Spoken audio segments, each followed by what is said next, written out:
1v1 ranked is the ultimate test of a player's skill in SuperAutoPets. So much so that reaching 2000 elo has been dubbed the hardest challenge. Well, this video right here will show you my game that got me to 2000 elo, and I'll talk through my thought process on how I ultimately became the number 7th gamer in the world. We shall ignore the fact that I lost all my elo in the subsequent days. Anyway, well, here we are. My 2000 elo game once again. My first one I actually believe I'd done on stream for a marathon. Anyway, turn 1, pretty simple. Usually just buying 2-3 pets is good. Buying duck and fish at the same time is often awkward, which is why I make some decisions you'll see soon. Positioning this is fake. They've got buggers, so I just take the L's, unfortunately. It is what it is. Playing into pack 5 is actually pretty different into playing other packs, because you want a tempo pretty heavy, and also big numbers are often not as good as they are against other packs. Here at 5 gold, I could have decided to roll down, just to find that duck triple. But I decided to buy the fish anyway, because I guess with 2 gold, the odds of me finding doubles are pretty slim. And I have to buy a pet anyway, so I'd rather buy another fish and hedge for my level 3 fish, rather than risk having to buy a random throwaway horse or ant, for example. Which, I don't know if it's technically correct, but that's how I play. Positioning this, again, fake. There's nothing I can do, I've just got 2 3s. Back up the 5 because a third round. Mingo, rip, straight away. See, this is here where duck and fish are awkward, because normally if you didn't have fish, you'd like take tear up first, then sell duck. But I'm forced to sell duck first to try and guarantee my fish stats onto the better units that are my tier 2s. I ignore the snail because I want to get as much tempo as possible. Spider and Mingo are way more tempo than a snail. Getting fish stats on them is like also just beautiful. Very lovely. Shame it hit one of the fish, but okay. Dog hit is also great. Selling one of the fish there is probably just net less tempo because the fish is 3-4, so I'd rather just roll down. And I got quite lucky with my hits. I keep the snail frozen just in case I lose this as well. Brain Cramp Jackalope's a lot of tempo. But back, Spider gets the dub. See, here I got to position a lot around Bargast, which means I'm never really backing giant units.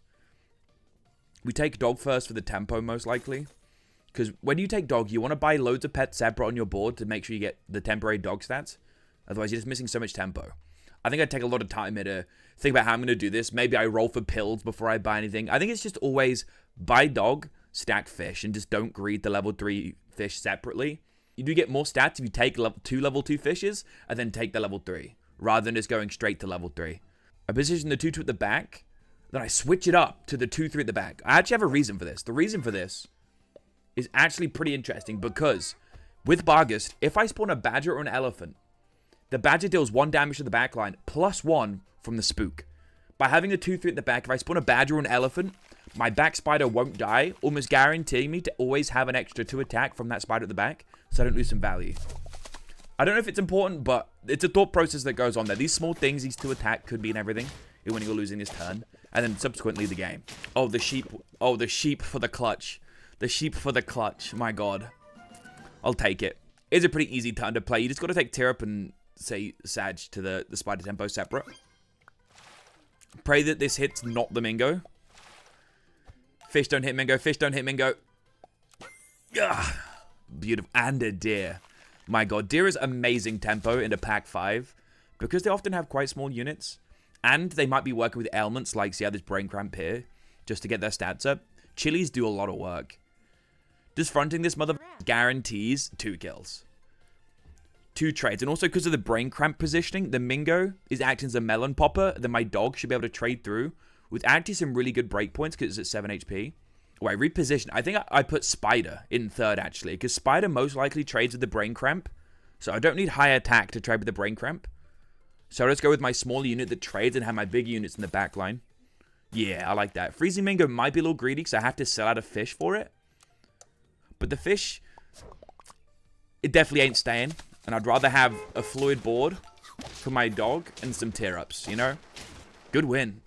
Good win. Oh, we hit the other Mingo. Beautiful. We probably greed tear up here. And then just look to buy some foods to give me some extra tempo. I get 2 extra dog stats here from buying separate. I think I'm going to just take some time to consider how I navigate this. Because there is potentially a world where I just stack. Because having a 7-8 on board is so much tempo. I decide against it. I think this garlic is pretty decent. I think I garlic the spider. Because in the backline, Garlic Spider can do a lot of work. For sure. Plus, because I'm board locked right now, it's really hard to buy pets. So just getting value from buying food's the best thing I can do right now. Here I've got one potential tear up in the spider. So I decide to roll. Oh, we hit the spider. That's ideal there. And I'm pretty sure, yep, we hit double dog. Which, let's be real, if you wanna get to 2k elo, you have to high roll a little bit. You've got to. Because these players are really good. So if you don't high roll, they're gonna, and then you lose. It looks like they had a ghost cat inside of that A-bomb, which is crazy. But we're still so far ahead on tempo, it doesn't even matter. The garlic was kind of significant. We hit another deer. Look at this shop. Holy shit. Pill as well. We hit a turkey. Beautiful shop. You have to high roll a little bit if you want to win. You know what I'm saying? You have to. You have to. It's the law. Buying turkey first. Loki, I think just sell Mingo. Yeah. The 2-2 from the Mingo isn't that important because we're probably going to be pivoting a lot to new units here. We take the other tear up first. I think that's fine. We get information. It's really important to take tear ups before you start playing your turn because the tear ups might determine how you play your turn. There might be a more optimal way to do it once you see both your tear ups. See, it's gold efficient to pill. So I think it's best to now. Oh, but nope. I opt to sell. And I do some stacking. This is the most tempo on my board. Buying separate is the most tempo I can have right now. I'm missing out on the dog tear up this turn. Because it costs 6 gold and it's not that much more tempo. As opposed to getting double chili and turkey. I think this was correct. Fronting the big guy. Double brain cramp. But the chili takes out the other one. Holy shit. Amazing. Here, yeah, the stack deer. We probably cycle cow. Honestly, I probably should have took the dog tear up first. Because then I get extra stats. On dog tempo for then cycling cow. Because I'm pretty sure I just take the dog anyway, right? Like, why wouldn't I take this tear up here? Especially if they're low in health. I mean, unless I hit pair. There we go. I hit pair.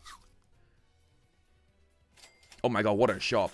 Whale, deer, turtle.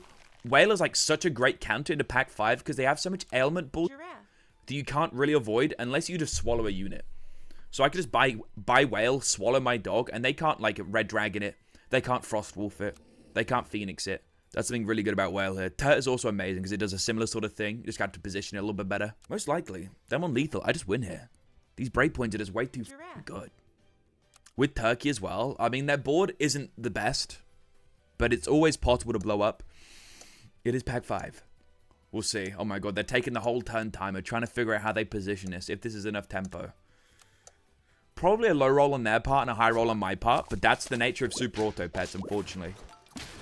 They get a high roll with the punches and low roll with the punches. GG's, there we go. Plus 6 elo for 2,000. How I defeated, how I conquered, how I beat, how I achieved the hardest challenge in SuperAutoPets. There we go. Peace.